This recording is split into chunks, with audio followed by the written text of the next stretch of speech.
This doesn't look any good. I'm starting to look a mess. I don't like this. It's not. Hey guys, welcome to the channel. My name is Liam, and in this video we're going to give you 5 tips on how to improve your video.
I don't know if that worked. I don't know if it looked any good. Does this look better? I've been playing around with my framing and settings, and yeah, I think this is better.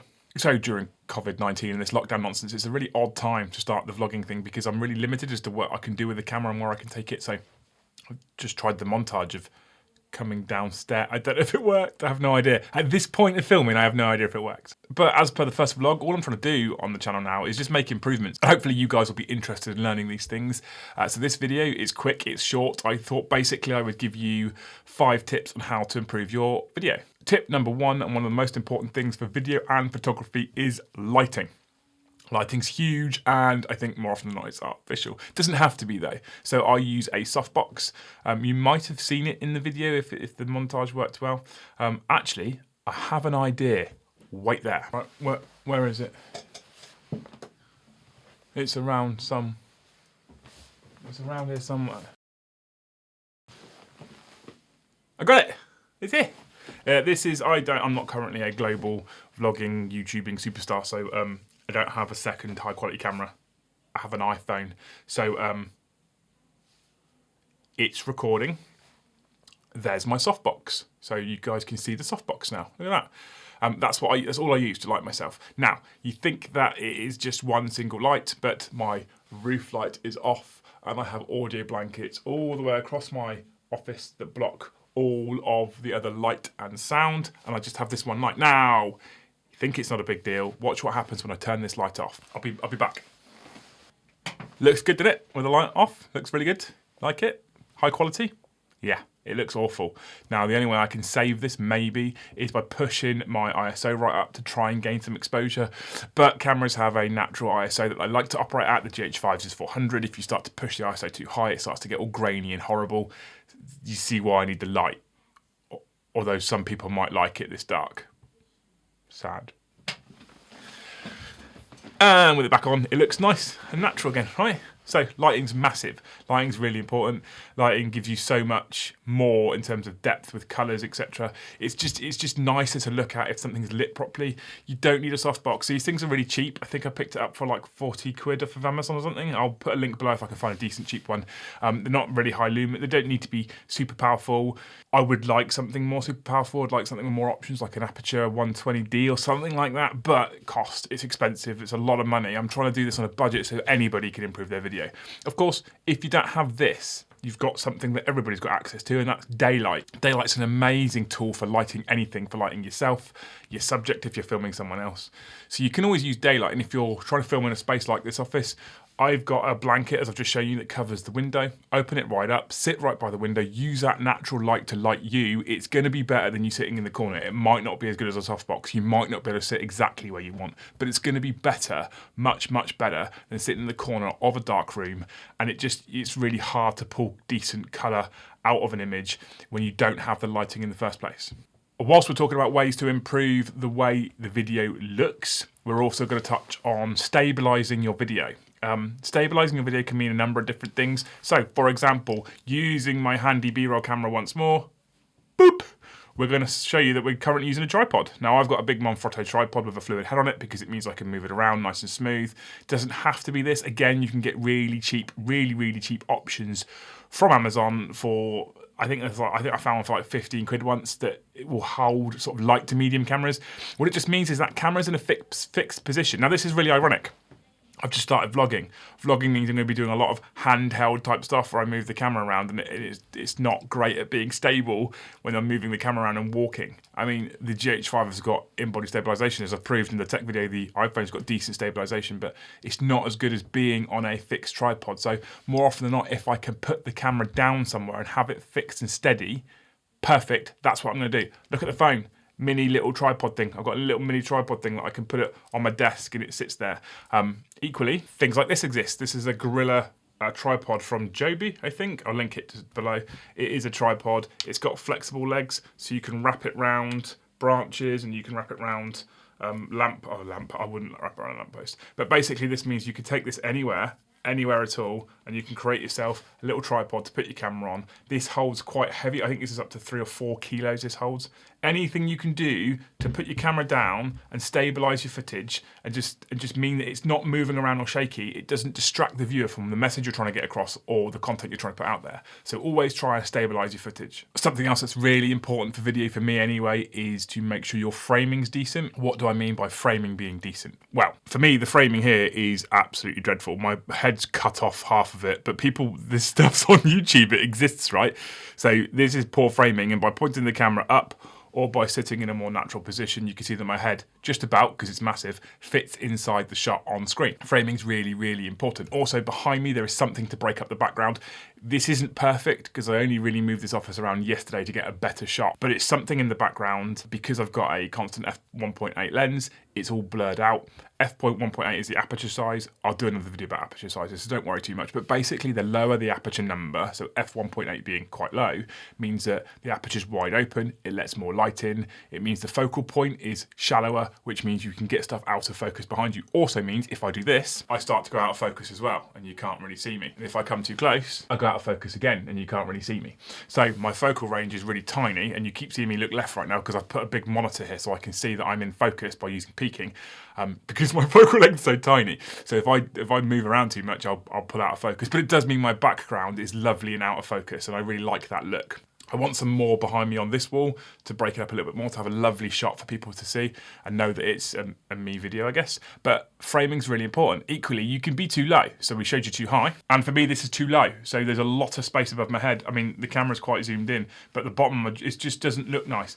This is even lower and lower, and we can keep going. And I mean, I don't think I've seen this on YouTube, but it probably exists somewhere. Interestingly, the shot doesn't have to be in the center of the screen. It's quite nice to be in the center of the screen for talking head stuff because that's the main focus, but you can do other stuff. The rule of 1/3 is a thing. If you Google it, the rule of 1/3 for photography and for videography is a thing whereby you occupy sort of a third of the screen and then you open up the other 2/3 of the screen for scenic sort of shoot, for background, even if you want to put stuff up on YouTube. So for example, if I was over on this side and I was talking about a topic where I wanted to put stuff up on the screen, I've got a big blank space here that I can now use to put stuff on the screen. So the framing's quite important for that because I need that space. Otherwise, I'm just covering my face with words, which some people will be happy about. But overall, on the whole, if you're vlogging, if you're doing talking heads, most YouTube stuff, I think maybe central is probably key. Another reason why mine's framed like this, for example, because if I zoomed right out, you would see my belly. It doesn't look nice sat in a computer chair. I didn't want to show you that. What's really interesting about framing a video properly, it's free. It costs nothing to do. You just have to get your camera in the right place. Whether you put it on a stack of books, whether you buy a cheap tripod, whether you rest it on a shelf, whatever happens, it doesn't cost you anything to get that framing right and make your video look nice, professional, and crisp. So fourth top tip for you is audio. This is a big one for me. This is something I've always focused on, and there's a reason. I can watch a bad video. No, that's wrong. Not a bad video. I can watch a video that has bad video, but great audio. And when I say bad, I don't mean horrendous. I just mean not perfect. I struggle to watch a video that's got perfect video and terrible audio. Like, I say this hoping this sounds really good. I've only just moved the office around. I don't know if it sounds good. My sound blankets have moved. I've got one in front of me and one to my left so that the walls behind are nice and white. And when I put like a strip light in the corner for the shot, it'll look lovely rather than having the blanket behind me because that looks awful. So I've done this hoping this sounds really nice. But this is because I've spent some money on good audio. Again, it doesn't need to be a lot of money spent to improve the audio. So to show you with my amazing B-roll camera once again, here's my camera attached to the top of the GH5. I have a GH5 audio adapter, which is from Panasonic themselves. That's an XLR input that goes up to this. Look at that. It's going to be all washed out and horrible. I don't like that. But, oh well. Here is my GH5, not my GH5, sorry, my Synco D2 shotgun mic. So this shotgun mic is a sort of professional level shotgun mic.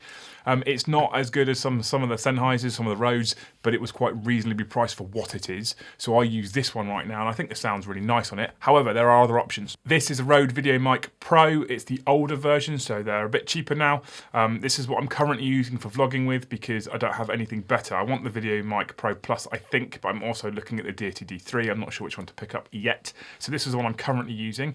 It is a 3.5mm jack input, so you don't need the expensive audio adapter on top of the GH5 to plug this in because it has a 3.5mm jack input. If you're looking at a new camera to buy for blogging, vlogging, and YouTube type stuff, please, please, please make sure it has at least got a 3.5mm jack input for audio. It makes your life so much, much easier when you can just get one of these on a 3.5mm jack, plug it in, and you've got much, much better audio from this shotgun mic than you will out of the camera's audio. And if you don't want to spend £100 or so on a Rode Video Mic Pro or something similar, then you can get really, really cheap lapel mics. These are a little bit more of a pain in the backside because you have to clip them onto yourself every time you want to use it. So if you've got a vlogging camera and you're pulling your camera out to take some shots, you have to remember to clip your microphone on. Bit of a pain in the backside, but you can get them with a 3.5mm jack adapter for a few quid. I mean, really not very expensive at all. Plug them into your camera, off you go, and you get much, much better audio again than you'll get out of the camera. So the 3.5mm lav mic is a really cheap solution compared to the others, and you do get very good audio out of it as well. I'd plug it in right now, but I don't want to get up again. I've got up twice already. And on the whole, if I'm giving hints and tips out on the channel, I'm going to try and make sure I offer cheap solutions as well as expensive ones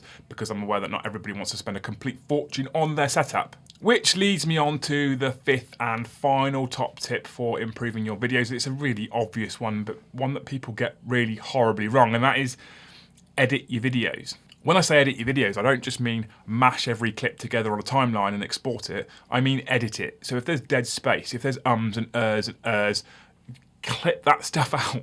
Clip it out, make it, I don't want to hear someone go, yeah, so I don't want to hear it. I don't want to hear that stuff. I don't want to hear all that dead space. I don't think most people want to hear that. I've actually turned videos off before because of that kind of dead space. It's horrible to listen to.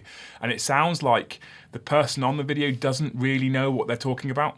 And if they don't really know what they're talking about, I also then lose confidence in what they're telling me, and I don't really want to listen myself. So try and trim that stuff out. I put purposeful gaps in when I'm recording like this, so I can think about the next thing I'm going to say, and it gives me a space to edit, cut, trim, make it sound nicer. The other thing it does, it shortens the length of your video. The longer that video is filled with ums and ers, the less likely people are going to continue to watch it, and they're going to miss the core content, the core message that you're trying to put across. So make sure you edit your videos down. Make sure you make them nice and punchy. They don't have to be amazing cinematographic. That's a word now? That's a word now.